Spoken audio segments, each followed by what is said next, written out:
پچھلے 24 گھنٹوں میں سچویشن بہت سیریس اور ٹینس ہو گئی ہے امریکہ اور ایران کے درمیان. پیر کی صبح ڈونلڈ ٹرمپ نے اناؤنس کیا کہ وہ پروجیکٹ فریڈم اناؤنس کر رہے ہیں. پروجیکٹ فریڈم کیا ہے؟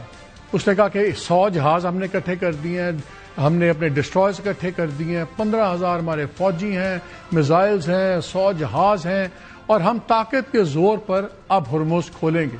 انہوں نے کہا کہ ہم نہ ایئر سپیس میں جائیں گے نہ ہم واٹرز میں جائیں گے, لیکن ہم نے ایک راستہ بتا دیا ہے, یہاں سے جہاز آئیں گے, اور اگر ایران نے ان پہ حملہ کیا, روکنے کی کوشش کی, تو ہم نیست و نابود کر دیں گے ایران کو. اور اس کے بعد پھر سینٹ کام نے کلیم کیا کہ 2 جہاز گزرے بھی. ایران کا فوری جواب کیا ہے؟ ایک تو انہوں نے فوراً ایک نقشہ نکال دیا نیا اسٹیٹ آف ہرمز کا, جہاں پہ 2 ریڈ لائنز لگا کے انہوں نے کہا اب یہ پورا علاقہ ہمارا ہے. یہ جنوب میں کوہ مبارک سے فجیرہ جو یو اے کی پورٹ ہے وہاں تک, پہلے یہ نہیں تھا, پہلے تھوڑے حصے کی بات ہوتی تھی. اور مغرب کی طرف کیشم آئلینڈ سے القنین, آپ کو 2 ریڈ لائنز نظر آ رہی ہیں. پھر یہ ہوا, انہوں نے ان پہ فائرنگ کر دی. ڈونلڈ ٹرمپ نے یہ دعویٰ کیا کہ ہم نے 6 اسپیڈ بوٹس ان کی نیوی کی اڑا دی ہیں. ایران نے اس کا جواب دیا کہ آپ نے ہمارے 2 کشتیاں اڑائی ہیں جو سویلینز کی تھیں, جو عمان سے تاجر آ رہے تھے ایران کی طرف, وہ اپنی جگہ ہے. لیکن اس سے زیادہ بڑی ڈیولپمنٹ ہوئی. یو اے کی ایک شپ کے اوپر بھی ایران نے میزائل داغ دیا جس میں آگ بھی لگ گئی. Military intelligence, British military intelligence claim کر رہی تھی کہ جی آف یو اے 2 اور کشتیاں تھیں جس میں آگ لگی تھی, لیکن وہ کسی اور نے اس کو کنفرم نہیں کیا. لیکن اس سے بڑی بات پھر ایک اور جواب آیا ایران کی طرف سے. انہوں نے فجیرہ پورٹ جو ہے یو اے کی, اس کو انہوں نے میزائلز کا نشانہ بنایا. یو اے نے کلیم کیا کہ 15 میزائلز اور ڈرون اٹیکس ہمارے پہ ہوئے, اور اس کی تباہی پھر سامنے آئی. 3 لوگ زخمی بھی ہو گئے, بہت بڑی تباہی, وہاں پہ آگ لگی. فلائٹس ایک بار پھر رک گئیں, دبئی ایئرپورٹ کی ساری فلائٹس وغیرہ رک گئیں. وہ ایران کی میسیجنگ تھی. اب خیال تھا کہ شاید اب اس کا ریٹیلیشن کیا ہوگا. پھر پریزیڈنٹ نے اناؤنس کیا کہ کل صبح پریس کانفرنس کریں گے میرے سیکرٹری آف وار ہیکسیٹ اور میرے ملٹری چیف جنرل کین. آج کچھ دیر پہلے جب پریس کانفرنس ہوئی وہ بھی بڑی انٹرسٹنگ تھی.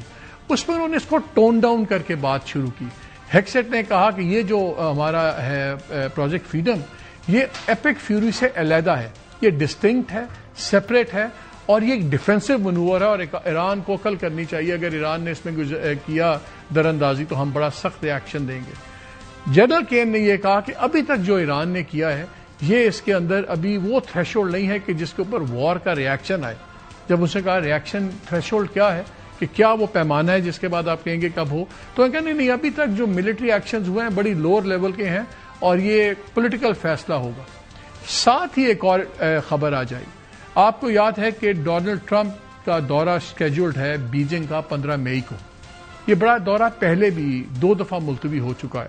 ایک دفعہ شیپنگ کا دورہ ملتوی ہوا تھا وائٹ ہاؤس کا, پھر مارچ میں یہ دورہ تھا, پھر جنگ کی وجہ سے چائنا نے اس کو ملتوی کر دیا.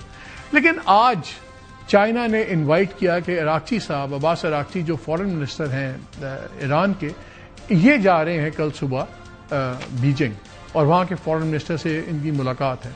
یہ بڑی سگنیفیکنٹ ہے کہ اس میں میسیجنگ کیا ہے, یہ بات کہاں جائے گی, اور کیا ایران اب ایک سینٹرل پوزیشن میں آ گیا ہے کہ جو چائنا اور امریکہ کی ایک اسٹریٹجک ٹاکس ہونی ہے, کیا اس کے اندر ایران ایک مرکزی کلیدی چیز ہوگا. یہ بھی ایک بڑی امپورٹنٹ اس کی ٹائمنگ ہے. بٹ مور امپورٹنٹ دین آل, کچھ سوال اٹھتے ہیں. ساتھ ہی ڈونلڈ ٹرمپ نے کل ایک انٹرویو دیا. وہ پہلے انہوں نے, آپ کو یاد ہوگا ایک دفعہ وہ کہتے تھے جب شروع میں جب ایران میں ایجیٹیشن ہوئی اور پتہ لگا جی بہت ہلاکتیں ہوئی, تو انہوں نے کہا ہم آئیں گے, ہم اڑا دیں گے سب کچھ, اور پھر عوام کو کہا, ایرانی عوام کو, کہ آپ اٹھیں اور جا کے چھین لیں جو آپ کا حق ہے, قبضہ کر لیں, وہ کر لیں سب کچھ. پھر وہ یہ بھی کہتے تھے کہ رجیم چینج کریں گے. پھر ان کا بیانیہ بدل دیا کہ ہم رجیم چینج کرنا ہمارا مسئلہ نہیں ہے. پھر ان کا کہ ہم نے اتنے لوگ مار دیے, رجیم چینج ہو گئی ہے. لیکن انٹرسٹنگ ایک ریڈیو انٹرویو میں انہوں نے کہا کہ ایران کے لوگوں کے پاس ہتھیار ہونے چاہیے کیونکہ ان پہ بڑے ظلم ہو رہے ہیں, اور ہتھیاروں کے بغیر آپ یہ بات چیت آگے نہیں چلے گی. لیکن اب سنیے انہوں نے کیا کہا. If they had guns, which they don't have, if they had guns, guns were sent and other people took those guns. If they had guns, they would fight back. I'm convinced of that. But, you can't have an unarmed population against people with AK-47s and stand there even if you have 250,000 people. So, you started off by asking me, would I like to see them? And I'm very torn on it because they lost 42,000 people in the first 2 weeks. I don't really want to see that. They have to have guns. And I think they're getting some guns. As soon as they have guns, they'll fight like as good as anybody there is. انہوں نے کہا مجھے پتا ہے ان کو بندوقیں جا رہی ہیں, بندوقیں آئیں گی تو پھر وہ لڑ سکیں گے. جب ان سے ایک رپورٹر نے سوال کیا کہ کیا آپ بندوقیں دے رہے ہیں, انہوں نے انکار نہیں کیا. ان کا میں نہیں کہنا چاہتا کہ یہ اس کا میں جواب نہیں دینا چاہتا. لیکن یہی سوال جب آج ڈیفنس سیکرٹری, ان کے سیکرٹری آف وار ہیکسٹ سے کہا گیا, ان کا بیانیہ کچھ اور تھا. سنیے وہ انہوں نے, سن لے پہلے آپ کیا کہا انہوں نے. On the first day of this conflict, President Trump addressed the Iranian people directly and said, when we're finished, take over your government. It'll be yours to take. And then on the 7th day of the conflict, in a Truth Social post, the president said, quote, there will be no deal with Iran except, all caps, exclamation mark, unconditional surrender. What happens to that pledge to the Iranians? And when did the president decide to capitulate on his demand for unconditional surrender? Well, James, I wouldn't. You started out nicely, but you ended exactly where we knew you would end.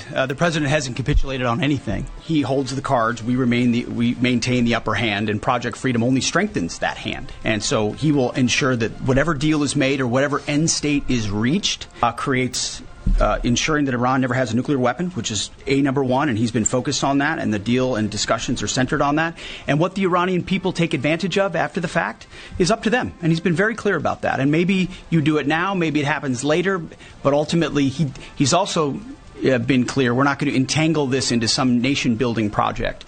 Our objectives are clear. They've been pursued from day one. Hopefully the Iranian people take advantage of that, because they're being taken advantage of by this regime. As you know, 45,000 Iranians, innocent Iranians, killed before the outset of this. That's what this government does, kills their own innocent civilians. Getting out from underneath that is going to be a challenge of the Iranian people, and we certainly hope they take advantage of that.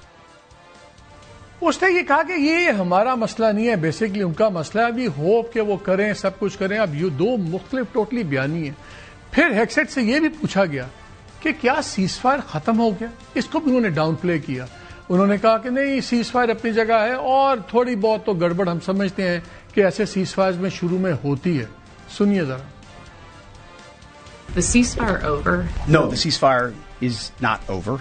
Ultimately, this is a separate and distinct project, and we expected there would be some at the beginning, which happened. And we said we would defend aggressively, and we absolutely have. Iran knows that. And ultimately, the president's going to make a decision whether anything were to escalate into a violation of a ceasefire. But certainly we would urge Iran to be prudent in the actions that they take to keep that underneath this threshold. This is about the straits. This is about freedom of navigation. This is about international waterways. This is about free flow of commerce. All the things that happened before, and only Iran is contesting. So right now the ceasefire certainly holds, but we're going to be watching very, very closely. So نظر clearly آ رہا ہے کہ ایران کا ہاتھ بھی trigger کے اوپر ہے, امریکہ کا ہاتھ بھی ٹریگر کے اوپر ہے, بیان بازی عروج پہ ہے, لیکن لگ یہ رہا ہے کہ دونوں میں سے چاہتا کوئی نہیں کہ جنگ دوبارہ شروع ہو. ایران کے بیانیے بھی بہت سخت ہیں. جو اسپیکر ہیں غالب آف صاحب, انہوں نے کہا کہ یہ جو اسٹریٹ آف ہارمز کا یہ ایک نئی ایکویژن بن رہی ہے, اور یہ جو سچویشن ہے اسٹیٹس کو, یہ امریکہ سے برداشت نہیں ہو رہا, اور ہم تو ابھی شروع بھی نہیں ہوئے. جو ماڈریٹ پریزیڈنٹ سمجھا جاتا ہے پزشکیان صاحب کو, ان کا بھی ٹویٹ آیا کچھ دیر پہلے. انہوں نے کہا کہ اگر سیاست صرف پاور تک ریڈیوس ہو جاتی ہے تو وہ نتیجہ آج کی دنیا ہے جس میں افراتفری ہے, ظلم و جبر ہے, ناانصافی ہے اور پائریسی ہے. اور انہوں نے کہا کہ یہ جو ہے ہم رسپانسبل ہیں اور ہم ان کا ٹکا کے جواب دیں گے. بہت سخت ہے, لیکن دو تین سوال اٹھتے ہیں. ایران کا یہ دورہ عباس عراقی صاحب کا کتنا امپورٹنٹ ہے, عراقی صاحب کا کیا ایسی سگنیفیکنس ہوگی. دوسرا, اگر مذاکرات ٹھیک طرف جا رہے ہیں تو پھر یہ اچانک ٹرمپ نے دوبارہ یہ انقلاب کی باتیں کیوں شروع کر دی ہیں. اور تیسرا, اگر ایرانین چاہتے ہیں کہ تھوڑا سا ریجنل ہم لے کے آگے چلیں, تو یو اے ای کے اوپر جو حملہ ہے, جو بڑا سخت قسم کا حملہ ہے, کیا یہ میسیجنگ صرف یو اے ای کے لیے ہے, جو کلیئرلی اب ایران کی کتابوں میں اسرائیل کی گود میں بیٹھ گئے اور امریکہ کی گود میں, اور ان کی ایک نئی ڈاکٹرن ایوالو ہو گئی ہے کہ یہ گلف کی جو سچویشن ہے اس کا یہ حصہ آگے نہیں ہو سکتے. یہ ایک بڑی سیریس ایک ڈیولپمنٹ ہے.